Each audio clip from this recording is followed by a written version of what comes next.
Outer ring road చుట్టూ మళ్ళీ హైదరాబాద్ ప్రజలకు నేను విజ్ఞప్తి చేస్తా ఉన్నా. ఔటర్ రింగ్ రోడ్డు చుట్టూ రింగ్ మెయిన్ మేము ఆల్రెడీ నిర్మాణం ఒక 50 కిలోమీటర్ల దాకా చేసినాం. మిగతాది కూడా పూర్తి చేసేది కేసీఆర్ ప్రభుత్వమే. మళ్ళీ వస్తాం, కేసీఆర్ ప్రభుత్వమే మిగతాది కూడా పూర్తి చేస్తుంది. తద్వారా రింగ్ మెయిన్ పూర్తి చేయడం ద్వారా ఏమవుతుంది, గోదావరి నీళ్ళు కానీ కృష్ణా నీళ్ళు కానీ భవిష్యత్తులో ఏనాటికి హైదరాబాద్కి ఇంకొక 500 సంవత్సరాలైనా కరువు లేకుండా చేసే బాధ్యత మాది. రోజుకు కాదు నల్లా నీళ్ళు, 24 గంటలు నల్లా నీళ్ళు ఇచ్చే బాధ్యత మాది. 1000% ఇది మా వాగ్దానం. మీకు వచ్చే ఎన్నికల్లో మా వాగ్దానం హైదరాబాద్ ప్రజలకు.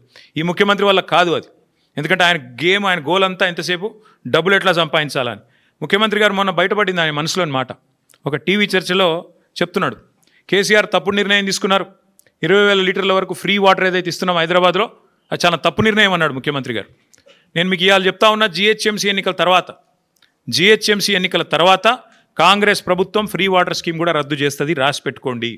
ముఖ్యమంత్రి గారి మనసులో మాట బయటపడ్డది. ఇవాళ మేము సిన్సియర్గా ఏదైతే ప్రయత్నం చేశామో దాన్ని కొనసాగిస్తాం.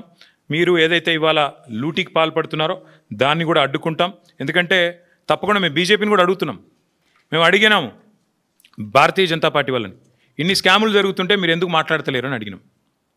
మీరే చెప్తారు ఆర్ఆర్ ట్యాక్స్ అని, మీరే చెప్తారు ఇంట్లో దోపిడీ అందులో దోపిడీ అని, మరి ఎందుకు విచారణకు ఆదేశిస్తలేరని అడిగినాం. ఇక కారణాలు వాళ్ళే చెప్పాలి. ఒకటి మాత్రం పక్కా, ఇదివరకు ఎట్లయితే హైదరాబాద్ దాహార్తి తీర్చినామో మరి గోదావరి నీళ్ళని తీసుకొచ్చి భవిష్యత్తులో కూడా మళ్ళీ హైదరాబాద్కి న్యాయం చేసేది, రింగ్ మెయిన్ ప్రాజెక్టు పూర్తి చేసేది, అల్టిమేట్గా మూసీ ప్రాజెక్టు కూడా పూర్తి చేసేది కేసీఆర్ ప్రభుత్వమే. కానీ ఈరోజు జరుగుతున్న దోపిడీ విషయంలో, ఈరోజు జరుగుతున్న ఈ క్రిమినల్ కుంభకోణం విషయంలో రాష్ట్ర ప్రజలు కూడా ఆలోచించాలి. కాళేశ్వరాన్ని బద్నాం చేయాలి, అంచనాలు పెంచాలి, బ్లాక్ లిస్ట్ చేయాల్సిన ఏజెన్సీకి కాంట్రాక్ట్లు అప్పచెప్పాలి. ఎవరి కోసం ఇదంతా? రాష్ట్ర ప్రజలు కూడా ఆలోచించాలని చెప్పి కోరుతూ, తప్పకుండా అవసరమైతే మా పార్టీ తరఫున న్యాయ పోరాటానికి కూడా వెనుకాడం. ఎందుకంటే మా తెలంగాణ భవన్ ఇదివరకే జనతా గ్యారేజ్గా మారిపోయింది. మూసి మొత్తం బాధితులంతా మా కాడికే వచ్చి మొరబెట్టుకున్నారు. ఇప్పటికీ న్యాయ పోరాటం చేస్తూనే ఉన్నాం. భవిష్యత్తులో కూడా ఈ కుంభకోణం మీద కూడా తప్పకుండా మా పార్టీ తరఫున న్యాయ పోరాటం చేస్తామని చెప్పి కూడా మీ అందరికీ తెలియజేస్తూ, మీ అందరికీ థ్యాంక్ యూ.